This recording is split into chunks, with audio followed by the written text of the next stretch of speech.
Hello student, आज हम बात करेंगे टेंशन मेंबर के थर्ड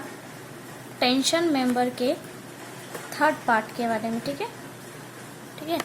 मैंने आपको जैसा बताया था कि अभी तक प्लीज़ दोस्तों, मैं आपको ये बताना चाहती हूँ कि अगर आप मेरे वीडियो को देखते हैं तो प्लीज़ उसे लाइक और शेयर कीजिए और मेरे चैनल को सब्सक्राइब कीजिए ताकि मुझे मोटिवेशन मिलते रहे।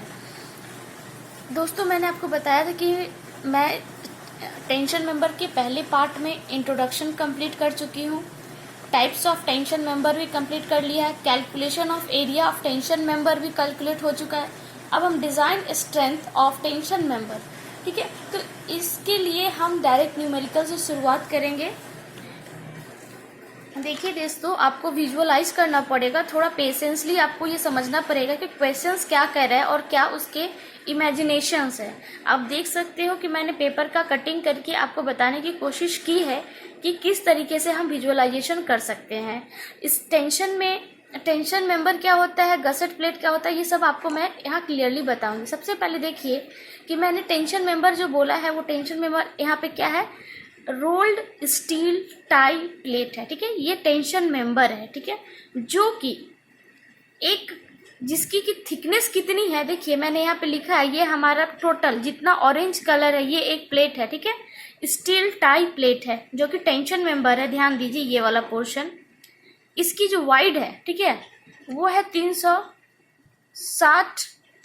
360 मिलीमीटर। ठीक है, ये है, ये पोर्शन आप बोल सकते हो। ठीक है, ये पोर्शन नहीं, ये वाली पोर्शन, ठीक है, ये वाली पोर्शन।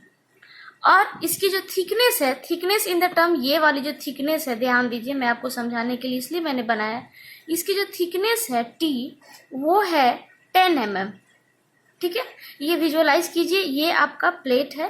ठीक है, अब इसके पीछे जो है, इसे मैंने बोला है गसेट प्लेट। ये जो देखिए हरा कलर से है, ये गसेट प्लेट है। अब इस दोनों को मुझे जोड़ना है तो मैंने यहाँ पे एक होल्स जनरेट किया। आप देख सकते हैं मैंने एक होल्स जनरेट किया, ये देखिए मैंने होल्स जनरेट किया है और उसके अंदर मैंने ये जो आपको नीला कलर का दिख रहा है वो बोल्ट है। अब देखिए मैंने आपको बताया था कि दो बोल्ट के बीच के जो पैरेलल डिस्टेंस होते हैं, ये पैरेलल डिस्टेंस को हम क्या बोलते हैं, पिच डिस्टेंस बोलते हैं। और दो बोल्ट के सेंटर टू सेंटर, ठीक है, centre to centre parallel distance को पिच डिस्टेंस बोलते हैं। और दो बोल्ट, जैसे ये बोल्ट हो गया और ये बोल्ट हो गया, इन दोनों के परपेंडिकुलर डिस्टेंस को गॉस डिस्टेंस बोलते हैं। आई होप दोस्तों आपको यहाँ पे समझ नहीं आया होगा। ठीक है, यहाँ पे आपको समझ नहीं आया कि ये गसेट प्लेट जो है ये कनेक्टेड है, जिस गसेट प्लेट, ये जो गसेट प्लेट मैंने लिखा है, इसकी थिकनेस जो है वो 16 mm है। कितना है, 16 mm। और ये डाया जो है, ये जो होल्स है, ठीक है, ये जो होल है, ये होल्स जो है, इसकी डाया जो है D0 है और उसकी डाया कितना गिवन है क्वेश्चंस में, 22 mm। क्लियर है। और उस प्लेट की जो Fe है वो 410। दोस्तों आपको क्वेश्चन समझ आ गया कि ये एक हमारा प्लेट है, टेंशन मेंबर प्लेट है, जिसको कि मैंने ये गसेट प्लेट के साथ बोल्टेड के साथ कनेक्ट किया है। अब देखिए मैंने आपको ये डायमेंशंस नहीं बताया, मैं आपको बता रही हूँ कि ये 4 बोल्ट है। ठीक है, ये 4 बोल्ट है और ये प्लेट का ही पोर्शन है जिसे मैंने जूम किया है, यहाँ जहाँ की मैंने जूम किया, आप देख सकते हैं। इसमें मैं आपको ये बताना चाह रही हूँ कि हमारा इस प्लेट से यहाँ तक सेंटर, बोल्ट के सेंटर तक का जो गॉस डिस्टेंस है वो 60 है। फिर इस 2 से 3, ठीक है, ऐसे नहीं, ऐसे जाना है, परपेंडिकुलर गॉस डिस्टेंस ये 60 है। और फिर यहाँ से लेके यहाँ तक का डिस्टेंस 120 है। फिर इस बोल्ट से 3 और 5 के बीच का बोल्ट के परपेंडिकुलर डिस्टेंस कितना है, 60 mm, अगेन 60 mm। क्लियर है दोस्तों। हम अपना क्वेश्चंस हमेशा ध्यान से पढ़ेंगे। अब हमेशा बनाने का तरीका ध्यान दीजिए, जैसे मैंने बनाया स्टेप 1 हम मेंशन किया है, उससे पहले हम जानेंगे कि गिवन डाटा क्या क्या है। तो रोल्ड प्लेट का मतलब हो गया ये स्टील प्लेट, इसकी वाइड कितनी दी हुई है, 360 दी है, क्वेश्चंस में गिवन है, आप देख सकते हैं 360 गिवन है। ठीक है, उसके बाद इसकी थिकनेस कितनी गिवन है, 10 mm। 10 mm इसकी थिकनेस गिवन है, कंप्लीट है। अब कहता है कि which is connected to a gusset plate, जो कि एक गसेट प्लेट से कनेक्टेड है, उसकी थिकनेस कितनी है 16 mm। क्लियर है? तो गसेट प्लेट की थिकनेस कितना गिवन है, जो हमें दिया है वो हमने लिख लिया। फिर डाया ऑफ होल्स कितना है 22 mm, which is also given, जो गिवन है क्वेश्चंस में। हमें कैलकुलेट क्या करना है, मैक्सिमम फोर्स P, ठीक है, maximum force P applied on the plate, किस प्लेट पे, इस प्लेट पे। तो मैक्सिमम मतलब ज्यादा हम देखेंगे, और लेकिन हम डिजाइन किसके लिए करेंगे, हमेशा मिनिमम। मान लो कि हमारा हाथ है, इसे बियर करने की जो कैपेसिटी है वो 10 न्यूटन की है, किलो न्यूटन की है, तो इस पे हम क्या करेंगे 10 किलो न्यूटन का ही फोर्स लगाएंगे, उससे ज्यादा नहीं लगाएंगे। अब देखिए, चूंकि हमें कह रहा है use plate of grade Fe 410, इससे हमें पता चलता है इस लाइन से कि हमारा यू जो देखिए दोस्तों, जैसा कि यहाँ कह रहा है use plate of grade Fe 410, इसका मतलब हो गया कि Fu जो है, ठीक है, Fu जो है अल्टीमेट जो है वो 410 है, और Fy जो है वो 250 मेगा पास्कल है। आप इसे चाहेंगे तो कन्वर्ट कर सकते हैं यहीं पे किलो न्यूटन में, लेकिन हम क्वेश्चन सॉल्व करेंगे तब। अब देखिए, हम उस प्लेट को पहले चेक करेंगे कि वो किस किस में फेल होता है। प्लेट जो है, टेंशन मेंबर जो है वो किस किस में फेल होता है। तो मैंने आपको इसके लास्ट लेक्चर में बताया था कि different types of failure in the tension member. तो हम ब्लॉक शियर के लिए चेक नहीं करेंगे, इसलिए क्योंकि ब्लॉक शियर जनरली चैन कनेक्शन में होता है। अगर चैन का मतलब हो गया इस तरीके का कनेक्शंस में, स्टैगर कनेक्शंस में ब्लॉक शियर फेलियर नहीं होता है। तो हम यील्डिंग ऑफ ग्रॉस सेक्शन के लिए चेक करेंगे, रैप्चर ऑफ नेट सेक्शन के लिए चेक करेंगे। इन दोनों में से जिसमें मिनिमम आएगा हम उसमें डिजाइन करेंगे, उस लोड को हम कंसीडर करेंगे। अब देखिए, आप देख सकते हैं कि मैंने इस पोर्शन को थोड़ा जूम करके बनाया है। अगर हम ये बोलना चाहें कि ये सारे बोल्ट जो है इसके अलग अलग क्रिटिकल सेक्शंस के फेलियर होने के चांस है, तो उसके लिए हम एरिया निकालेंगे। मैंने आपको बता रखा है एरिया निकालने का formula for the steel plate, ठीक है। लेकिन उससे पहले मैं बता दूं कि ये फॉर्मूला TDG क्या है, ठीक है। ये है डिजाइन फॉर द ग्रॉस और ये है डिजाइन फॉर द नेट। ये मैंने फॉर्मूला लिख लिया है। देखिए, ग्रॉस के लिए हमने लिखा है Fy into area of gross. Area of gross क्या होता है, टोटल एरिया होता है, टोटल एरिया होती है। तो टोटल एरिया के लिए हम क्या करेंगे, इस प्लेट के लिए हमें बोल्ट के एरिया के बारे में कुछ पता नहीं है, तो हम बोल्ट नहीं, इसी प्लेट के एरिया के निकालेंगे टोटल। तो टोटल के लिए कितना हो जाएगा 10 इंटू 360, 10 इंटू 360, इतना हमारा क्या हो गया एरिया, ग्रॉस एरिया। तो ग्रॉस एरिया और हमारा क्या 250 मेगा पास्कल है, 250 मेगा पास्कल है। हमने इसे किलो न्यूटन में कन्वर्ट कर दिया। जब कन्वर्ट कर दिया तो मैंने टाइम को बचाने के लिए इसके सॉल्यूशन बता दिया है कि कितना आएगा, 818.18 किलो न्यूटन आया है। लेकिन जब हम नेट एरिया के लिए जाएंगे तो हमारे पास एक सेक्शन, एक क्रिटिकल एरिया तो नहीं आएगा, अलग अलग आएगा। उसको हम देखते हैं। सबसे पहला जो है, ध्यान दीजिए, मैं आपको समझाने के लिए बता रही हूँ कि हमारा जो सबसे पहला पोर्शन है, आप चाहो तो इसे लिख सकते हो। हम किसके लिए एरिया निकालेंगे, वो है 1 2 3 4 5 6, ठीक है। मम्मी पे नहीं गुस्सा, गाली मत दीजिए। अब हम बनाएंगे क्रिटिकल सेक्शन 1 2 3 4 5 6। देखिए, मैंने इससे पहले लिखा है कि अगर हम 1, देखिए मैंने इस पोर्शन को 1 माना है, 2 माना है, 3 4 5 6। इस क्रिटिकल, कहने का मतलब इस तरीके से टूटेगा। जब वो टूटेगा तो किस किस पाथ को फॉलो करेगा, सिंपल भाषा में समझिए। अगर इसमें टेंशन पड़ेगा तो गसेट प्लेट के साथ ये प्लेट जब हटेगा तो उसका क्या स्ट्रक्चर होगा, टूटने का जो पाथ होगा, वो पाथ मैं आपको बता रही हूँ। वो पाथ होगा 1 2 3 4 5 6। अब सबसे पहले चेक करेंगे, जब इस दौरान में ये रास्ते से जब ये टूटेगी तो इसमें कितने बोल्ट्स आएंगे, नंबर ऑफ बोल्ट्स कितने हैं, तो आप काउंट कर सकते हैं 1 2 3 4, यानी 4 बोल्ट्स हो गए। अब 4 वोल्ट्स के दौरान हमारा इंक्लिनेशन कितना है, ये एक इंक्लिनेशन मिला, दूसरा इंक्लिनेशन ये मिला, क्लियर है, ये दूसरा इंक्लिनेशन मिला।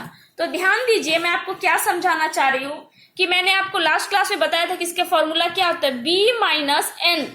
एन क्या है, नंबर ऑफ बोल्ट्स, और रिवेटेड, अगर रिवेट होता है तो रिवेट बोलते हैं, बोल्ट्स है तो बोल्ट है, यहाँ पे बोल्ट्स है, ठीक है, into D not. D not क्या होता है, डाया ऑफ होल्स, ठीक है, जो कि गिवन है 22 mm। अब देखिए मैंने ये जो पी स्क्वायर है, पी स्क्वायर बाई 4g, ये जो है P1 2 3 4 कब तक हो सकता है, जितना नंबर ऑफ इंक्लिनेशन है।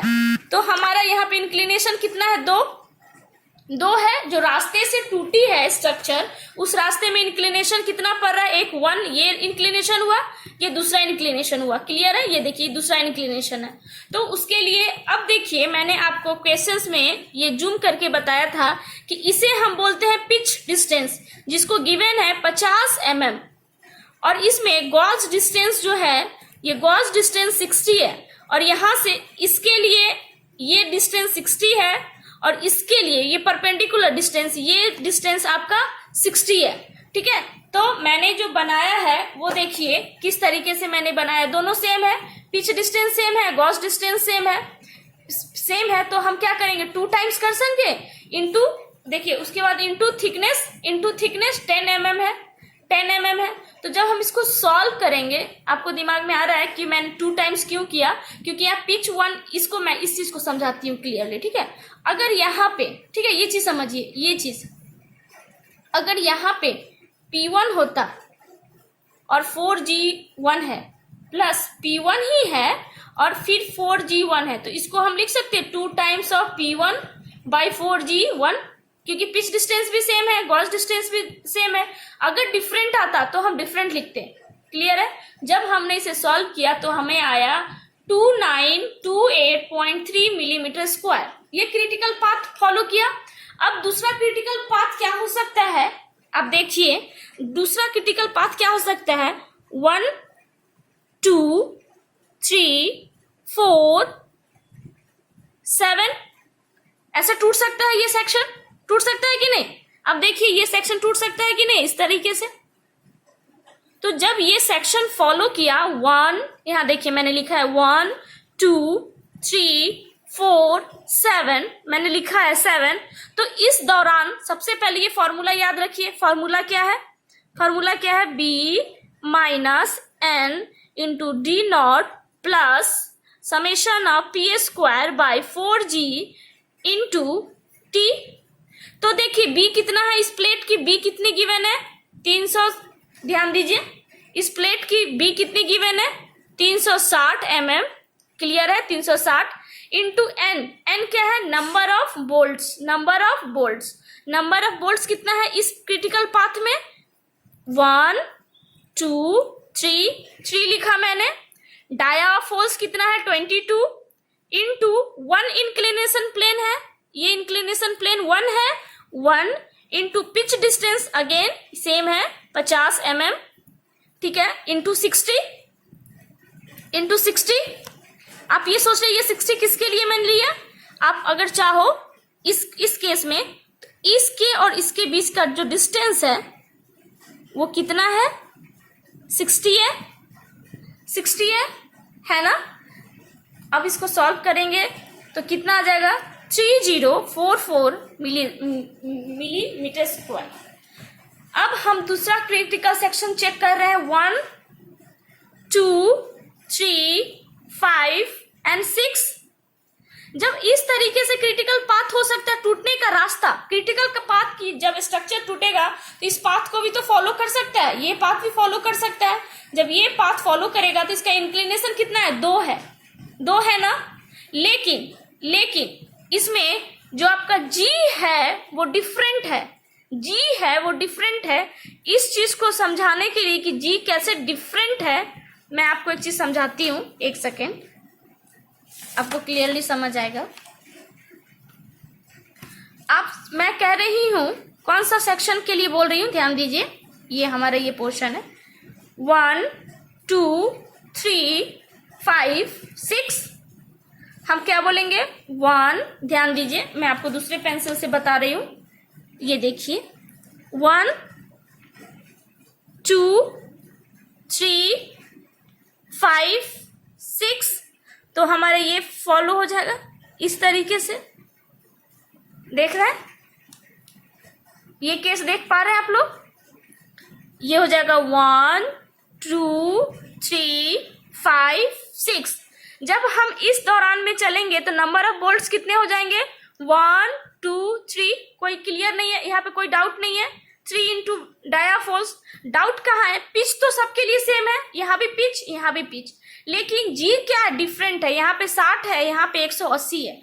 अब देखिए कि जब हम यहाँ से, ध्यान दीजिए यहाँ से यहाँ यानी 2 से 3 के बीच में आएंगे तो हमें गॉस डिस्टेंस कितना है 60, लेकिन 2 से जब हम 5 पे आएंगे तो कितना हो जाएगा, यहाँ देखिए ये वाला पोर्शन, ये वाला पोर्शन, यानी कि 3 से, ये पोर्शन है ना, 3 से 5 जब आ रहा है तो यहाँ से यहाँ का बीच का डिस्टेंस 120 है और ये 60 है, तो 180 हो गया 180।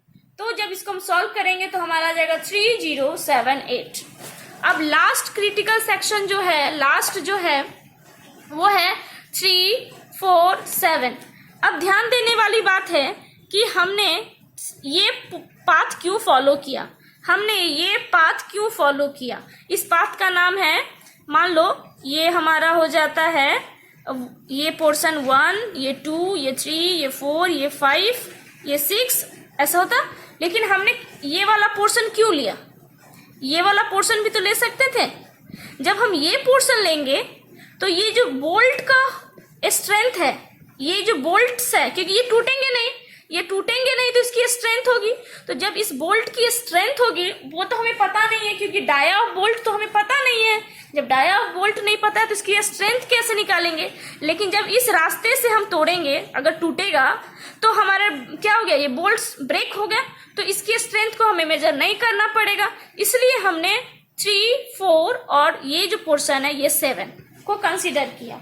चूंकि हमारा कोई इंक्लिनेशन नहीं है तो इंक्लिनेशन पोर्शन क्या हो गया 0, और सिमिलरली नंबर ऑफ बोल्ट्स कितने आ गए 2। हमने कैलकुलेट किया तो 316 आ गए। हम क्या बोलते हैं, हमेशा हम स्ट्रेंथ मिनिमम के लिए डिजाइन करते हैं। तो इन एरिया जो हम नेट एरिया लेंगे, 4 केस हमारा क्रिटिकल केस बना, 1 2 3 4। इन चारों में से जो सबसे कम वैल्यू है वो आपका ये है, ये आपका है, ठीक है। पहला केस, पहला वैल्यू जो आपका आया है, पहला आप देख सकते हैं, पहली वैल्यू में आपको आया है 2928। तो हम इस एरिया को कंसीडर करके चलेंगे 0.9 into FY net area, net effective area divided by 1.25। ये 0.9 हमें पता है, FU क्या है 410 इंटू नेट इफेक्टिव एरिया हमने मिनिमम को कंसीडर किया जो सबसे कम है, इसको मेगा पास्कल को किलो न्यूटन में कन्वर्ट किया। जब हमने सॉल्व किया तो ये कितना आया 8864.4 किलो न्यूटन। अब हम देखना चाहते हैं कि इन दोनों में से किस फोर्स को हम कंसीडर करेंगे, ग्रॉस एरिया के लिए या नेट एरिया के लिए, ठीक है। तो हम दोनों में से जो कम होगा उसको कंसीडर करेंगे, तो हमारा आंसर हो जाएगा 818.18 किलो न्यूटन। ये आपको डाउट होगा कि ये कहाँ से आया, तो इससे पहले जो मैंने सॉल्व किया था आप देख सकते हो, ये मैंने TD के लिए निकाला था 818, और अभी जो हमने सॉल्व किया वो आया 864, तो ये ज्यादा है। तो हमेशा हम कम लोड को कंसीडर करके डिजाइन करेंगे। क्यों? क्योंकि इस प्लेट को जो सहेगा वो दोनों में से कम कितना है, इतने के लिए डिजाइन करेंगे।